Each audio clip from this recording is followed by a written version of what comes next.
It's here. It's here. We did it. Oh my god.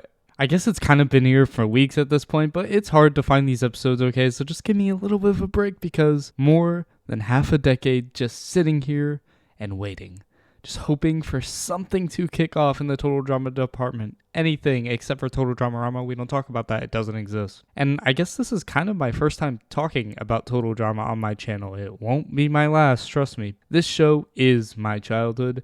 And it's still a massive part of my life. My love for Survivor, Big Brother, all of these reality TV shows, it all stems back to total drama. And we finally have new total drama to talk about, with the new Total Drama Island reboot releasing in Italy on April 10th, and with an English dub right there for us to watch. Legally, of course, definitely, probably. I was about to binge the hell out of this season. And as I do, a review is coming for this season because I have a lot of thoughts on modern total drama. And to start this review from the top, I'm so happy. I tried my best to avoid literally anybody and their opinions on the season because I wanted my pure and unbiased opinions on the show that is a legitimate staple in my life to show through. And I'm gonna say it. I absolutely adored this season. Like, I need to do a full-on retrospective to fully know where this season lands in the grand scheme of total drama, but as an individual season of the show, 13 episodes in all, I loved it so much. This show felt modern, and that's a good thing in this case. Like, this didn't feel like total drama was trying to be woke or keep up to date with trends or whatever. It felt like the show grew up with us for when we were younger watching Total Drama Island to now being older watching Total Drama Island, and I think everything just clicked with me in my mind. The show felt funnier than any season of the show before, and I mean that I genuinely laughed a lot watching the show through. I felt more invested in these characters. They went back to casting just people and Scary Girl. Normal people who could be a stereotype of something, but have more depth to them, more room to grow as a character, which was a massive issue with seasons that came after the first generation. This cast was just amazing. It truly is. They really did just rejuvenate my love for the show instantly. But what and who specifically did I love so much from this season? There's only one way to find out. 13 episodes, 16 new players. It's time to dive into my review of Total Drama Island. We are back. Chris is back. One standing and win. Oh, that's not Chris's voice. Okay, yeah. I guess I gotta give my opinion on the new voice actor for the one, the only, the iconic Chris McLean. And yeah, maybe a hot take here. I don't care. When I first saw the trailers and heard that Chris was getting a new voice actor, honestly though, I will say I did feel pretty uninspired and was less excited for the new season coming up. But once I started the season, 13 episodes later, why should I care? Spoiler alert, I just don't. And I truly don't mind it. It's not a major enough factor for me to care or hate on the show just because of one person's voice actor changing. But I will say what I actually do care about is the theme song. What did they do to my boy? Jail. One of the most iconic theme songs to ever exist has been restored to potentially slaying in a different octave. I don't know music, nor did I care. That bugged me more than anything with Chris's voice actor. Alright, I guess I kind of finally, maybe, possibly, kind of gotta get into this cast of 16, and I'll try my best to give you guys each person. Millie hates her generation. Axel is Sean, but will actually fight the zombies instead of run. Priya scares me in a good way, actually. Z has the greatest plug, I just know he does. Ripper definitely says it. Damien is normal? That's weird. Lauren is a scary girl. You see what I did there? Bowie is gay and we love that for him. Chase is an influencer, I guess. Emma was a former influencer, I guess. And Chase's ex-girlfriend. Damn it. That's not going to be fun to get through. MK steals shit. Caleb is hot. Wayne and Raj play hockey. They're Canadian. We get it. Nichelle is actually a famous actress. Julia is your classic 2023 influencer, avocado toast and all. And from the jump, this cast was giving, and they gave all season long, at least most of them here. More on that later, but in the present, I was really worried. I kind of had PTSD from Total Drama really flopping on their cast after the first generation, but this cast was just a modern version of that cast we got all the way back in 2007, and I didn't think that was possible for Total Drama to do again, because if history shows you anything, Total Drama sucked after a while. And characters are already standing out in just the premiere here, we're talking about Z and Scary Girl just being really funny. And then, of course, you got Bowie, who single-handedly masterminds Caleb Boot, who isn't even on his team, instantly showing that Bowie is going to be a big, big character this season right off the bat. Guys, did you know that Emma and Chase are exes? Oh my gosh, I never would have guessed after watching this season. I still forget about it all the time. Yeah, I'm joking, because the show literally shoves it down our throats the entire time they're on our screen. But at this point, I'm actually not critiquing it because no tea. But I definitely do know a few people who are exactly like these two, and I'm not going to specify if it's Chase or Emma. Just know that I see you out there. And Ripper really does suck, so justice for Axel is they really do hate seeing strong women, but that's none of my business here. Oh yeah, Z lost his leg. What?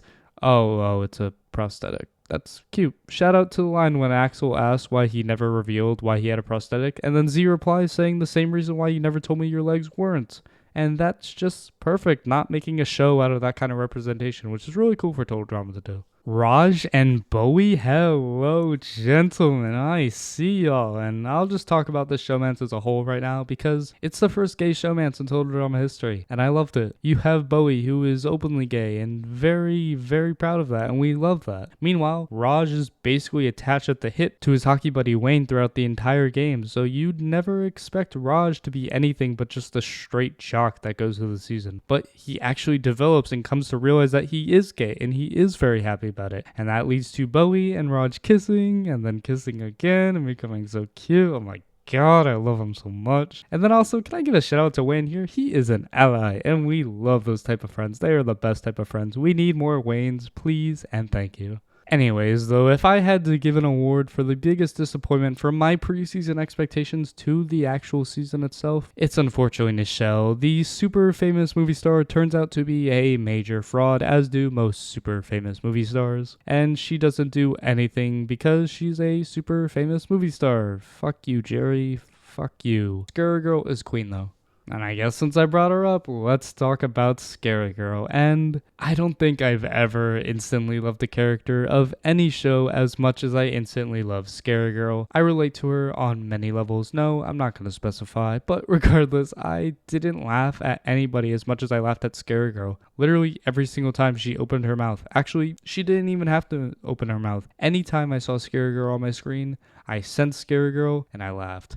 Just trying to murder the entire cast, that's such a mood. Also, Damien and Scary Girl, they're that duo. I mean, I really hope that they get more screen time together in the next season because I loved any time those two are on the screen together because Damien was terrified of Scary Girl. Scary Girl wanted to kill Damien. So cute. Like, we love that. That makes it so much more disappointing that she only lasted up until episode 4, but she definitely left her mark on me at the very least. And hopefully when season 2 does come around, she will have a much better run than the 4 episodes that we got. From one person I love that got an early exit to another, I really enjoyed Damien on this viewing. The most normal guy in the entire cast who knew literally nothing about the show coming in. Oh, you young soul, you had no idea what was coming. Once he actually finally realized how fucking messed up this show is, he wanted out, and I very much enjoyed the Damien campaign to send himself home, only for it to not work at all, which was cute at how well liked he was by this cast, because I think he's well liked by the community as well. And despite his boot episode's overall premise not being very fun with everyone,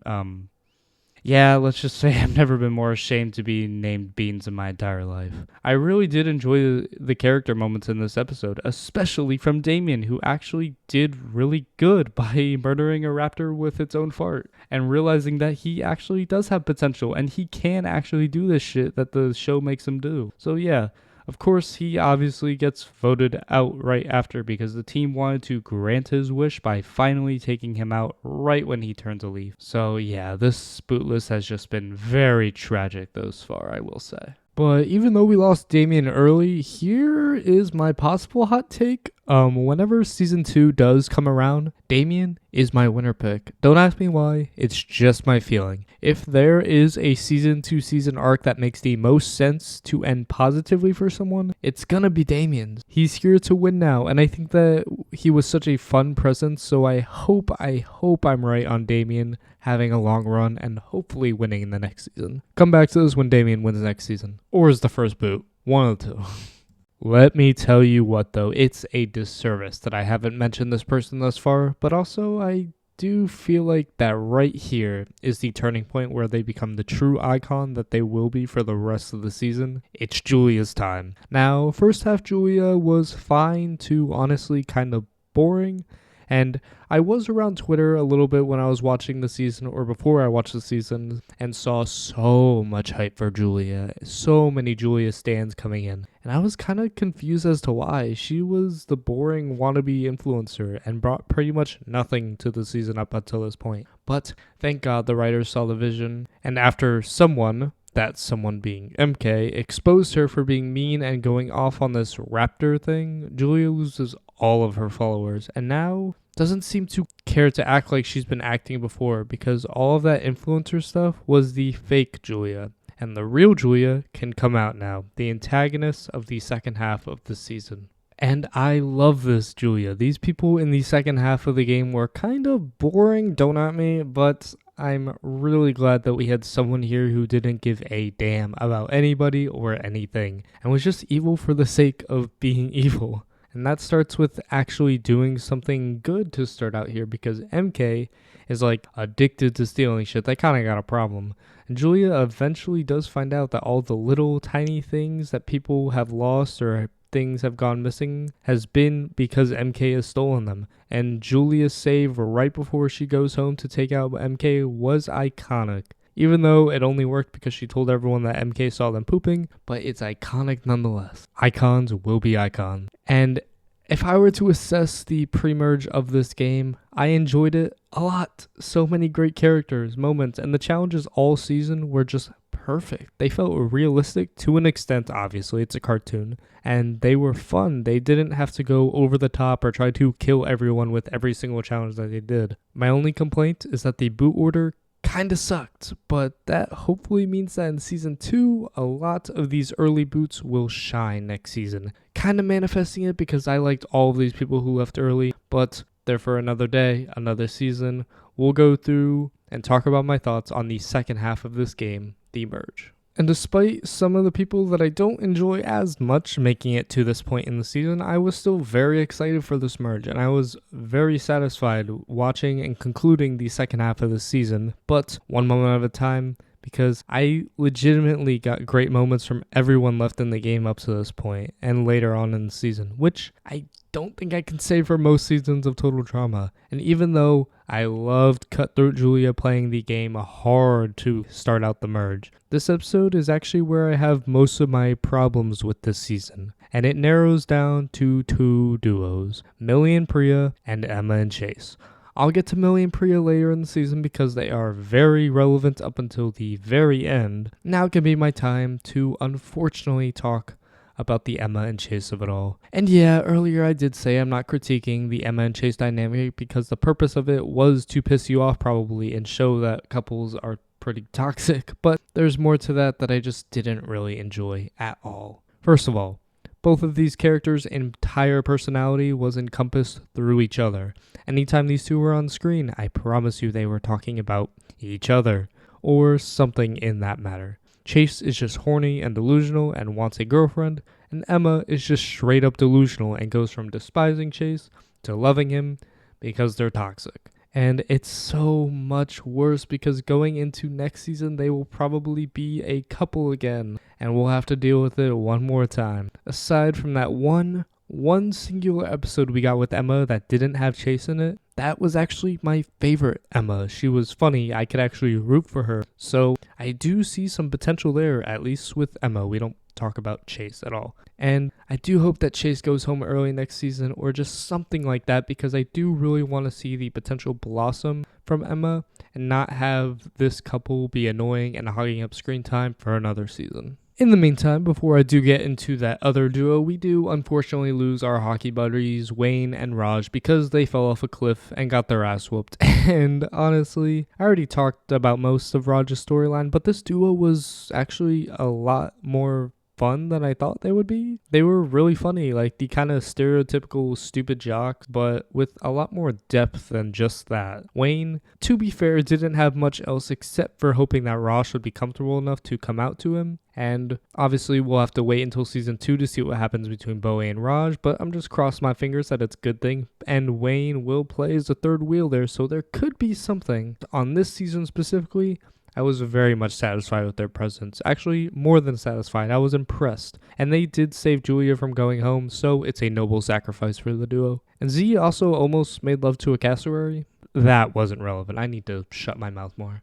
But here we are. Julia is in her full-on villain arc here, and I love it. Z is afraid of milk. A tapeworm got more screen time than Caleb, and we get the start of the Julia immunity run, saving her from backlash while still being a villain and very iconic along the way. And Ripper finally gets cut after surviving like 7 too many episodes. And yeah, Ripper sucks, but that's also the point. And he was kind of funny at sometimes, but he still sucked, so I don't really want to talk a lot about Ripper. Let's move on. Ooh, and when I tell you episode 9 here was actually really great, I mean episode 9 was actually really great. And I think I actually need to break down this episode in particular because it might just be my favorite of the season, because this was the episode of Z, the mastermind that he is. Basically, it's a war. It's Julia versus Bowie, a beautiful rivalry versus the two main antagonists of the season, who each grab their own duo to join their side, be their little puppets. And would you look at that? At the final 7, it's Z in the middle, and he is getting pursued by both alliances, making him the automatic swing vote. Hear me out, guys. Hear me out. Z has a plan. He's going to bring both alliances together to make an alliance of 7, because 7 is greater than 4. I hope you can see why this didn't work out so well for Z. Because after trying to help everyone all challenge, he tries to finally pitch his alliance of 7 to the group, exposing that he's kind of been playing both sides, and gets voted out right after. And honestly, I love Z as a character, and I enjoyed this boot. I don't think there was a better way for Z to go out here. He finally decides to actually play the game, and this was his master plan, completely shitting the bed in the best possible way. And with me very, very, very much enjoying my experience with Z on the season, I can leave the season completely satisfied from how much Z content I got, to the point where it wasn't too overbearing, but also just enough for me not to want too much more from Z. He was just great. I'm very excited for him to come back next season and see where his character does go from here on out. And these next 2 episodes here do send home Emma and her boyfriend, whatever his name is, so I'm going to finally deal with the other duo of the season, Priya and Millie. And I have a massive love-hate relationship with these two. I don't know, they always just kind of felt out of place the whole season. Like, we would have episodes focused around Julia or Bowie or whoever, and then randomly thrown in would be like a Millie and Priya training arc. And it was kind of boring. I didn't really care for the whole kind of, oh, I don't really like her, I'm just pretending to be friends with her, from Millie into Millie actually becoming friends with Priya, until it finally backfires after Millie's journal that she's been keeping all season was finally exposed, with the two becoming enemies and then friends again, and then it just kind of ends. Like, what?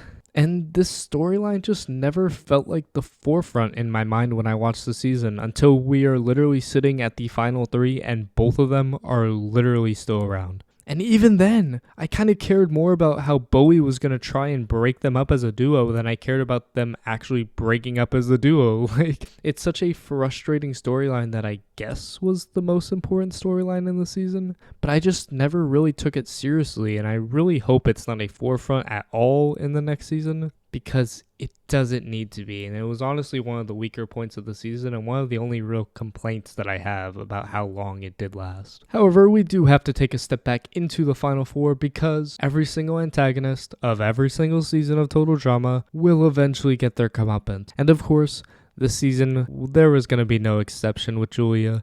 And honestly, this might be my favorite of all the antagonist boots. It's one of the best for sure, and as each season of Total Drama went along, they decided to punish their villains by physically injuring them worse and worse and worse each season. That's not very satisfying to me. However, this boot was very satisfying. The Julia downfall was completely strategic. No challenge that almost killed the competitors, no stupid twist, nothing. Just Bowie completely tricking and outplaying Julia. And that is just the perfect end to Julia's run as a villain, which will finally take us to the finale, which I do have some thoughts on for sure. Crazy Priya is not my favorite Priya at all. It kind of reminded me of Zoe from Revenge of the Island when she went crazy at the end of the game.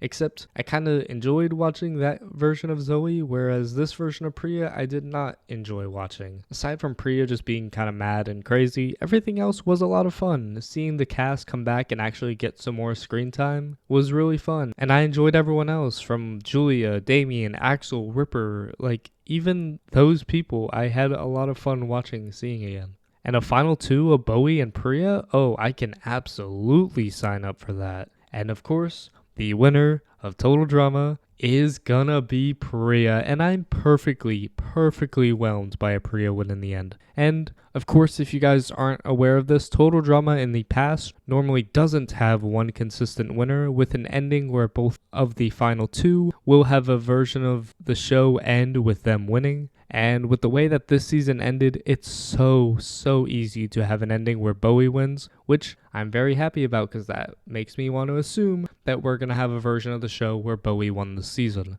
And speaking of Bowie, let's talk about this wonderful man's journey throughout this whole season. Bowie was the main character of the season. So much of the narrative, so much of the story was surrounded by Bowie, from episode 1 to the finale. And despite having antagonist tendencies throughout the season, I think Bowie was more of an anti-hero as opposed to an antagonist. And that's what makes it so much better, because Bowie did have moments where he was the mastermind, the one behind the scenes that dictated moves that changed the course of the season, but also got completely humbled at times. Didn't always get his way. He was pretty much the punching bag towards the end of the season, with a lot of the challenges ending with Bowie getting beat up or injured. And that aspect alone made him so much more likable and rootable. And I obviously have to see what everyone else thinks about Bowie in this light, but I don't see how you didn't at least enjoy his presence throughout the season, because he also played the role as the narrator, which in a season like Survivor or Big Brother in real life,